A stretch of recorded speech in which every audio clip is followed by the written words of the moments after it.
কিছুই দেয়নি নাকি? কই গো রাধুনী ঠাকুর, কোথায় গেলে? এদিকে এসো। বলুন রানীমা। বলছি, তুমি তো রাজবাড়িতে দীর্ঘদিন ধরেই রান্না করছো, কিন্তু ইদানি তোমার রান্না এত বেস্বাদ লাগছে কেন? সে তো আমি বলতে পারবো না, আমি তো আগের মতনই রান্না করি। ছোট মুখে বড় কথা বলছি, আমি কিছু বলতে চাই রানীমা। এই তুই আবার পাকামো করতে এসছিস কেন রে? তোকে কি রানীমা ডেকেছেন নাকি? আহ, কি বলতে চাইছে শুনেই দেখি না, বলো। রানীমা, এখন আর রাধুনী ঠাকুর আগের মতো যত্ন নিয়ে রান্না করেন না। রান্নাঘরে পড়ে পড়ে ঘুমোয় আর তাড়াহুড়ো করে কোনো রকমে রান্না করে দেন। একদম বাজে কথা বলবি না। বাজে কথা না রানীমা, শিলনোড়ায় বাটতে ওনার কষ্ট হবে বলে আজকাল রাধুনী ঠাকুর শুধু জিরে ফোড়ন দিয়ে রান্না করেন। এত বেতন দিয়ে তোমাকে রাখা হয় কি এই ফাঁকিবাজির জন্যে? কি মানে ভুল হয়ে গেছে। এর যদি এই ভুল করার ইচ্ছে হয় তাহলে তল্পি তল্পা গুটিয়ে বাড়ি গিয়ে ভুল করো, মনে থাকবে? মনে থাকবে মহারাজ। কি হচ্ছে বলো তো রানী? সকালে বাগানে পায়চারি করছিলাম, দেখি মালি একটা গাছেও জল দেয়নি। এই গরমে জল না পেলে যে গাছপালাগুলো মরে যাবে। সবাইকে এবার মনে হচ্ছে বলে বলে কাজ করাতে হবে।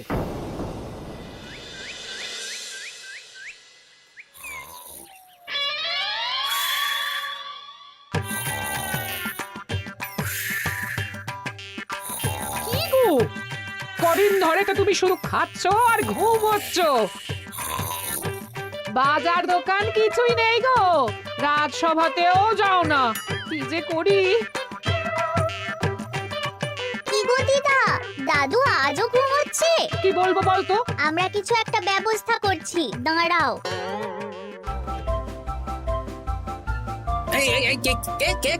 ওঠো দাদু, আর কত ঘুমে? কুড়েমির একটা সীমা থাকে। ওঠো বলছি, ওঠো, ওঠো না। আহ, আমি বুঝতে পারছি বাড়ির কাজ, বাজার দোকান এসব না করার জন্য তুমি পড়ে পড়ে ঘুমোচ্ছ। দাদু কাজে ফাঁকি দিচ্ছে দিদা। দে পুটি, আর সরসরি দে দে।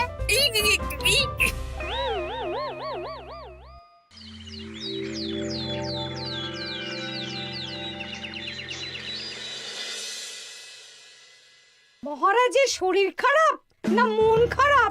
মহারাজ এরকম চুপ করে ঘুম মেরে থাকলে তো রাজপাট সব উঠে যাবে। কিছুই বুঝতে পারছি না। মহারাজ আছেন চুপটি করে, নেই যে মুখে শব্দ। ফাঁকি দিলে এবার তাকে করব আমি জব্দ। অনেক শুয়েছি, আর নয়। মহারাজ, কে ফাঁকি দিচ্ছে? আমি তো ফাঁকি দিই না। পণ্ডিত, তুমি দিচ্ছ নাকি ফাঁকি? না না, বৈদ্য। আমি ফাঁকি দিলে সবাই ওই রোগে ভুগে মরে যাবে। আমি তো রোজ সময়ই রাজসভায় আসি, তাহলে আমি বলছি আসল কারণ। রাজবাড়ির রাধুনী ফাঁকি দিচ্ছে, আর 3 দিন ধরে রাজসভায় গোপাল বেপাত্তা। হ্যাঁ, এই গোপাল বেটাই আসল ফাঁকিবাজ। ওকে বরখাস্ত করে দিন। গোপালকে যদি বরখাস্ত করা হয় তাহলে বিপদে আপদে মহারাজের পাশে দাঁড়াবে কে? অসময় মহারাজ বুদ্ধি পাবেন কার কাছে? এই সুযোগ, এই সময় গোপালকে মহারাজের চক্ষুশূল করতে হবে, তাহলে আমি একেবারে জেঁকে বসতে পারবো। মহারাজ, গোপাল ঠিক কতটা ফাঁকিবাজ হয়ে উঠেছে তার কোনো ইয়ত্তা নেই। হ্যাঁ, বলুন তো। বেটা গোপাল কোনোদিন সঠিক সময়ে রাজসভায় আসে না, কোনো দিন তো আসেই না, যেমন আজকেও আসেনি। আর না এলে মহারাজকেও কারণটা জানায় না। আপনাকে সম্মান করা তো দূরের কথা, কোনো ভ্রুক্ষেপই করে না। এটা কিছুটা হলেও মন্ত্রী মশাই ঠিক কথা বলছেন। হ্যাঁ, এ তো একদম সঠিক কথা। ঠিক বলেছ। প্রহরী, প্রহরী, বলুন মহারাজ। তুমি আরেকজনকে সাথে নিয়ে এক্ষুনি গোপালকে তুলে নিয়ে এসো। আচ্ছা মহারাজ। বলি, তুমি আজকেও রাজসভায় কামাই করবে? অর্ধেক দিন কামাই করলে বেতন কাটা যাবে গো। গিন্নিমা, গোপালকে মহারাজ ডাকলেন। ওই দেখো, রাজবাড়ি থেকে প্রহরীও ডাকতে এসেছে। ওহ, মহারাজের আদেশ না শুনলে তোমাকে তুলে নিয়ে যেতে বাধ্য হব। আরে দাঁড়িয়ে দেখছিস কি? তুলে নিয়ে চল। ঠিক বলেছিস, তুই হাত ধর আর আমি পা ধরি। আমরা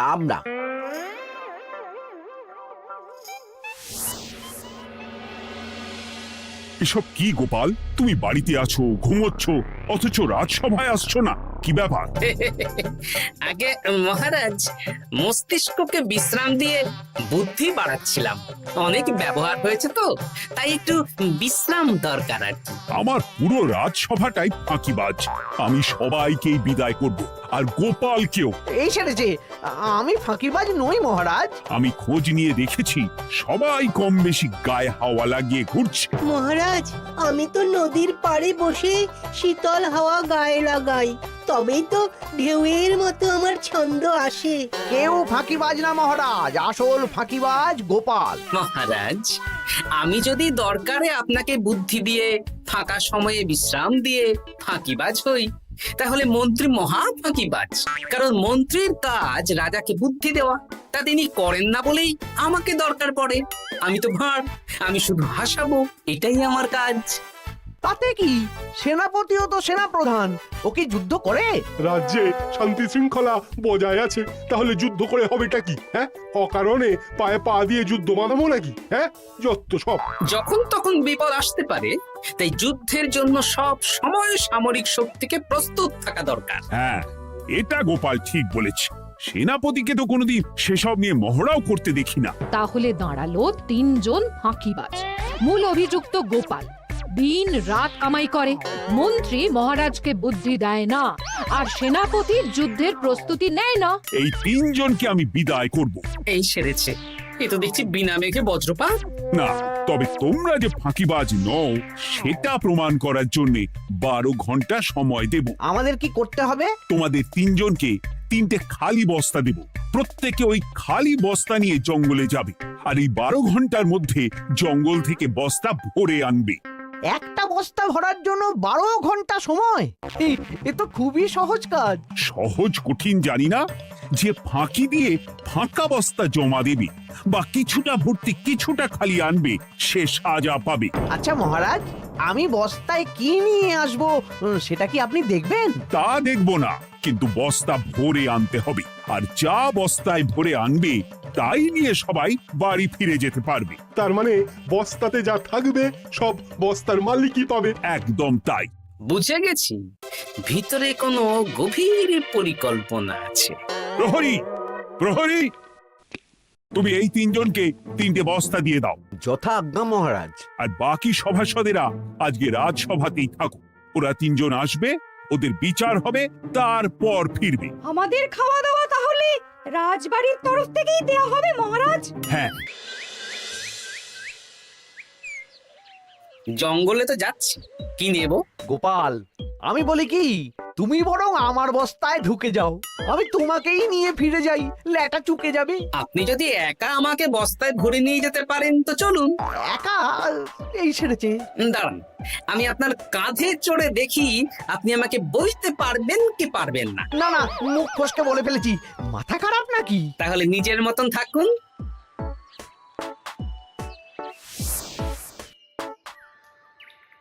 এমন কি বা আছে এই জঙ্গলে?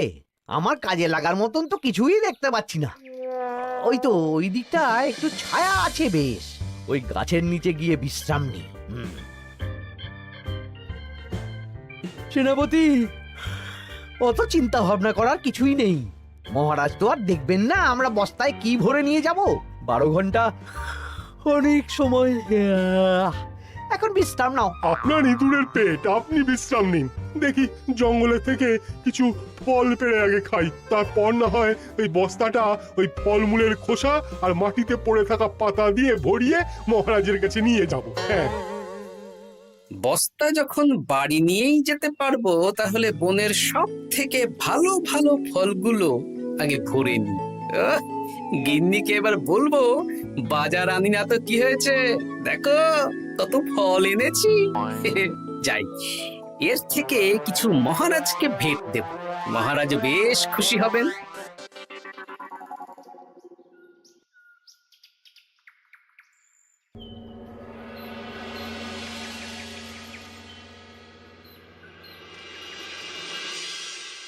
উফ, এই এত বড় জ্বালার মতো পেটখানা নিয়ে এই পেল্লাই গাছে উঠবো কি করে? দূর দূর, আশেপাশে ঢিল পাথরও দেখতে পাচ্ছি না। এই বুড়ো বয়সে হাড়গোড় ভাঙলে সে এক খারাপ ব্যাপার হবে। আরে দূরে ওদিক থেকে আওয়াজ পাওয়া যাচ্ছে, তার মানে এই বনে কেউ এসেছে। ভাই মদন, এই গাছটা ঝড়ে ভেঙে অনেক দিন পড়েছিল, এটা তো নেবই। তুই ওদিকে দেখ, কত মোটা একটা সেগুন গাছ রে। ওই গাছটা নিয়ে গেলে আমরা 1 বছর বসে খেতে পারবো। তাহলে আর দেরি কেন, হাত লাগা। আরে আরে আরে, করো কি এগুলো সব আমাদের মহারাজ কৃষ্ণচন্দ্রের পছন্দের গাছ। ভুলেও এই গাছ কেটে নিয়ে যাওয়ার ভাবনা চিন্তা করো না। আর ওই সেগুন গাছটা তো মহারাজের সবচেয়ে প্রিয়। আরে মহারাজ কি করে জানবে শুনি, এই বনে তো তিনি ভুল করেও আসেন না। এই যে আমি আসি, আমি মহারাজের দূত। তোমরা যদি ভুল করে ওই সেগুন গাছে হাত দাও, তাহলে কিন্তু তোমাদের গর্দান যাবে। এই সেরেছে, কিন্তু আমরা তো কাঠুরিয়া, কাঠ ছাড়া পেট চালাবো কি করে?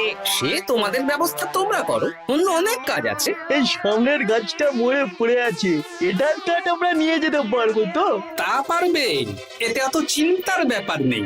গোপাল আছে যখন, তখন এই রাজ্যের কেউ মুশকিলে থাকবেই না।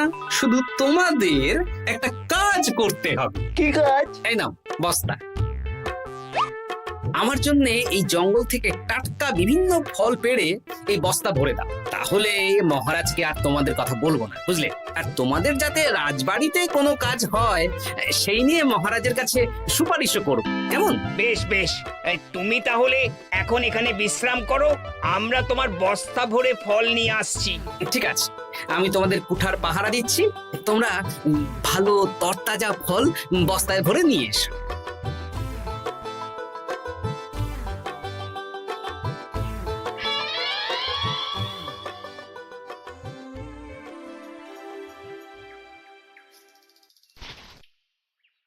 ব্যাস ব্যাস ব্যাস, আমার বস্তায় পাতা ভরা হয়ে গেল, এবার যেতে হবে। আমারও বস্তা ভরা হয়ে গেছে মন্ত্রী মশাই।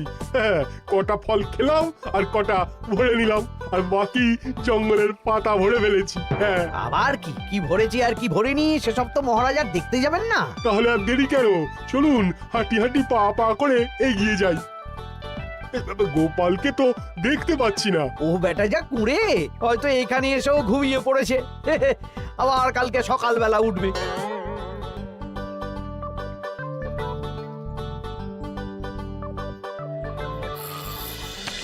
এই যে ভাইয়া, এই যে হ্যাঁ, কে কে?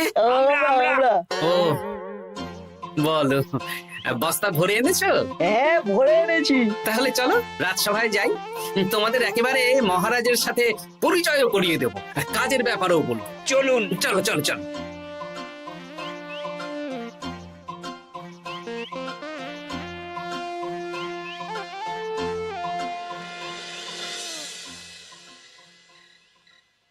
দেখা যাক মন্ত্রী সেনাপতি গোপাল কখন বস্তা ভরে আনে। এই তো চলে এসেছি, বিশ্রাম নিলাম, বস্তাও ভরে ফেললাম। এই দেখুন মহারাজ, আমিও বস্তা ভরে এনেছি। বাহ, তোমাদের বস্তা দেখে তো মনে হচ্ছে খুব হালকা। হ্যাঁ, আপনি যখন আমাদের বস্তা ভরে কি এনেছি সেটা দেখবেন না, তখন অত খাটাখাটনি করে কি লাভ মহারাজ? কিন্তু গোপালের এখনো অবধি দেখা নেই, ও কি সোনা গয়না ভরে আনছে? গোপাল যা কুঁড়ে আর ঘুমকাতুরে, হয়তো জঙ্গলেও ঘুমিয়েই পড়েছে। মহারাজ, আপনি একটা কাজ করুন, আমাকে আর মন্ত্রী মশাইকে যুগ্মভাবে বিজয়ী ঘোষণা করে দিন, ব্যাস। এত তাড়া কিসের? বাবা বাবা বাবা বাবা, তোমরা তিনজনেই বস্তা ভরে এনেছো, আমি খুব খুশি। আমার কথা শুনে কাজ করেছো, তোমরা তিনজনেই বিজয়ী। এবার বাড়ি যাও, যাও। গোপাল কি করে বিজয়ী হয় মহারাজ? এই বস্তা ভরে নিয়ে আসাতেও তো ওর ফাঁকিবাজি ধরা পড়ছে। কিসের ফাঁকিবাজি? এই যে দুটো লোক তোমার হয়ে বস্তা বয়ে আনলো, সে তো মহারাজ সহ আমরা সবাই দেখতেই পেলাম। তা তো ঠিক, গোপাল নিজে হাতে বস্তা ভরে আনেনি। মহারাজ বস্তা ভরে আনতে বলেছেন, আমি এনেছি, এখানেই কথা শেষ। আমি কাকে দিয়ে বস্তা ভরালাম, কে আমাকে সাহায্য করলো, সেসব তো কোনো শর্ত আরোপ করা ছিল না। কিন্তু পরীক্ষাটা তো কে ফাঁকিবাজ সেটা প্রমাণ করার পরীক্ষা। এখানে তো তুমি ফাঁকি দিলে গোপাল। এটাও ঠিক কথা, তাহলে গোপালের শাস্তি পাওয়া উচিত। মহারাজ, আপনার শর্ত ছিল সেই ফাঁকিবাজ বলে প্রমাণিত হবে যে বস্তা খালি আনবে। এইখানে আপনি একটা ছোট্ট ভুল করেছেন মহারাজ। বস্তায় কি আছে সেটা দেখবেন না, আগেই বলে দিয়েছেন। তা তো বলেছি। আপনি নিশ্চয় জানেন পাঠশালায় কিছু ছাত্রছাত্রী থাকে যারা পড়ার বইয়ে মুখ গুজে বসে থাকলেও পড়ায় তাদের মন থাকে না, মাথাতেও পড়া ঢোকে না, তাই সেই পড়া তাদের কোনো কাজে লাগে না। কি পণ্ডিত মশাই, এদেরকেই তো বলে ফাঁকিবাজ। বিলক্ষণ, এরাই ফাঁকিবাজ। ধন্যবাদ। তেমনি আমি যদি বলি সেনাপতি আর মন্ত্রী মশাই ওই ফাঁকিবাজদের মতনই ফাঁকি দিয়ে বস্তা ভরেছে, তাই ওদের বস্তা এত হালকা। সে তো আমি বুঝতেই পারছি। কিন্তু আমার বস্তায় যা জিনিস ভরে এনেছি তা একার পক্ষে সংগ্রহ করা মুশকিল ছিল, তাই আমি দুজনের সহযোগিতা নিয়েছি। মহারাজ, আপনি কি বস্তা খুলে দেখবেন নাকি? না না, আমি খুলে দেখলে আমার কথার খেলাপ হবে। এবার তো দেখছি আবার তিনজনের পরীক্ষা নিতে হবে। হ্যাঁ, নইলে প্রকৃত ফাঁকিবাজ কে সেটা প্রমাণ হবে না। কিন্তু ফাঁকিবাজ ধরার উপায় কি? মহারাজ, আমরা বরং আমাদের বস্তা নিয়ে বাড়ি না গিয়ে একদিন কারাগারেই থাকি, আর তাতেই প্রমাণ হবে এই বস্তায় সত্যি কি আছে যা আমাদের নিজেদের কাজে লাগবে। এটা ভালো বুদ্ধি।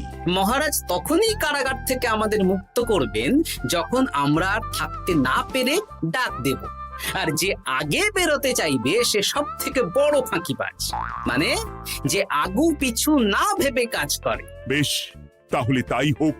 মহারাজ, কারাগারে শুধু জল ছাড়া আর কিচ্ছু দেওয়া হবে না, কারণ বস্তায় তো আর জল থাকতে পারে না। না না, তা কি করে হয়? শুধু জল? হ্যাঁ, আমি তো লোককে দিয়ে বস্তা ভরিয়েছি। আপনারা নিজে কি এমন কাজের জিনিস ভরেছেন সেটাই প্রমাণ হবে। বেশ, তাহলে তোমরা কারাগারে যাও। প্রহরী, ব্যবস্থা করো। আর এই দুজন কাঠুরিয়া বেশ কর্মঠ মহারাজ, যদি কোনো রাজবাড়ির কাজ থাকে এদের দিয়ে করাতে পারেন। আমার বাগানের মালিটা খুব ফাঁকি দিচ্ছে, তাহলে ওদের সাথে কথা বলে নিচ্ছি। যাও যাও, তোমরা কারাগারে যাও।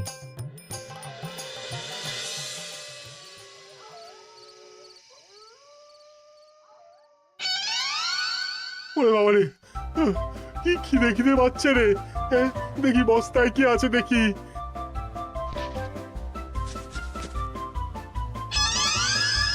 দু একটা পচা ফল, দেখি দেখি একটু ভালো আছে।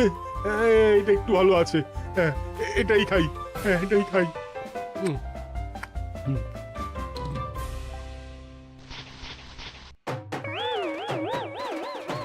আমি তো শুধু পাতা ভরেছি, কি সেরেছি?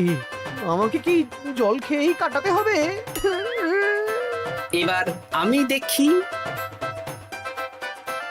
আহ, টাটকা ফল আর জল।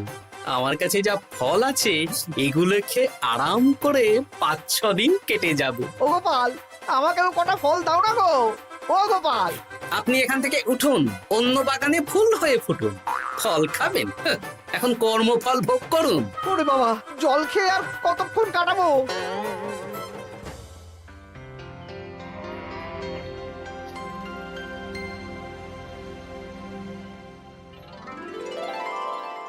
উফ, পেটটা চুই করছে, কি খিদে পেয়েছে না। আমি আমি বাড়ি যাব।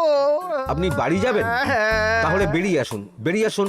বেটা গোপাল কায়দা করে এমন শর্ত দিতে বললো, পুরো ফেঁসে গেলাম। আমারও তো খাওয়ার মতন তেমন কিছু নেই, আমিও এখানে থাকবো না। আমি এখানেই আছি, ফল খাবো, জল খাবো, আর প্রকৃতির ডাক এলে একটু বাইরে যাব।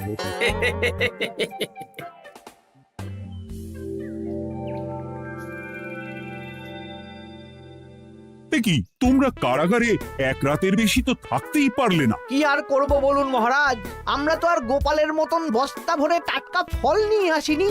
বেটা গোপাল আমাদের দেখিয়ে দেখিয়ে ফল খাচ্ছিল, অতি আমাদের খিদে আরো বেড়ে যাচ্ছিল। তাহলে এরা দুজনে তো হার মেনে নিল। গোপাল কি করছে? গোপাল খাচ্ছে আর ঘুমোচ্ছে। ওকেও নিয়ে এসো। আচ্ছা মহারাজ। একই মহারাজ, আমার তো এখনো বাইরে আসার ইচ্ছে হয়নি। কি আর করা যাবে, ওরা হার মেনে নিয়েছে, তার মানে তুমি জয়ী হয়ে গেলে গোপাল। আমার বস্তায় ভরে অনেক ফল এনেছিলাম, এখনো অনেক আছে। আপনি তাহলে বাকি ফলগুলো নিয়ে নিন। তাহলে তো এটাই প্রমাণ হলো গোপাল কাজের সময় ফাঁকিবাজি দেয় না, শুধু বুদ্ধি বাড়ানোর জন্য একটু বেশি ঘুমোয়। এই নাও গোপাল, তোমার উপহার। মহারাজ, আমি সময়ের কাজ সময়ে করি আর বাকি সময় একটু ঘুমাই। আমার এখন ঘুম দরকার মহারাজ, কাল থেকে অনেক ধকল গেল যে। বেশ, তোমাকে ঘুমানোর জন্য 1 সপ্তাহ ছুটি দেওয়া হলো। ধন্যবাদ মহারাজ। কি সেনাপতি আর মন্ত্রী মশাই, এবার বুঝলেন তো ফাঁকি দিলেই ফাঁকে পড়তে হয়, তাই কাজ করলে ভেবে চিন্তে করুন। চলি, খুব ঘুম পাচ্ছে।